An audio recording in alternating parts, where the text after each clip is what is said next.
ಎಲ್ರಿಗೂ ನಮಸ್ಕಾರ.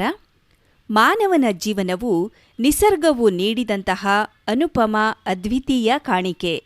ಸಶಕ್ತ ಮನಸ್ಸು, ತೀಕ್ಷ್ಣ ಬುದ್ಧಿ, ಸುದೀರ್ಘ ಆಯುಷ್ಯ, ಆತ್ಮೀಯ ಬಂಧು ಬಳಗ, ಇನ್ನೇನು ಬೇಕು? ಅಮೂಲ್ಯವಾದಂತಹ ಇಂತಹ ಜೀವನದ ಸದುಪಯೋಗವಾಗಬೇಕು, ದುರುಪಯೋಗವಾಗಬಾರದು. ಒಂದು ಹೂವಿನ ಬಳ್ಳಿ ವರುಷ ಪರಿಶ್ರಮಪಟ್ಟು ಹೂವನ್ನು ಅರಳಿಸುತ್ತದೆ. ಆ ಹೂವು ಅದೆಷ್ಟು ಸುಗಂಧಿತ, ಮಕರಂದ ಭರಿತ.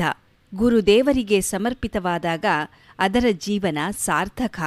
ದನಕರುಗಳ ಕಾಲಿಗೆ ಸಿಕ್ಕು ತುಳಿಯಲ್ಪಟ್ಟರೆ ಅದರ ಜೀವನ ನಿರರ್ಥಕ. ಕೋಟಿ ವರುಷಗಳವರೆಗೆ ಶ್ರಮ ವಹಿಸಿ ನಿಸರ್ಗ ವೃಕ್ಷವು ಈ ಮಾನವನ ದೇಹವೆಂಬ ಪುಷ್ಪವನ್ನು ಅರಳಿಸಿದೆ. ಸದ್ಭಾವದ ಸುಗಂಧ, ಸೌಂದರ್ಯ, ಸುಜ್ಞಾನದ ಮಕರಂದ ಇವುಗಳಿಂದ ತುಂಬಿಕೊಂಡಿರುವ ನಮ್ಮ ಜೀವನ ಕುಸುಮವು ಸುಗಂಧಭರಿತವಾಗಿ ಅರಳಬೇಕು.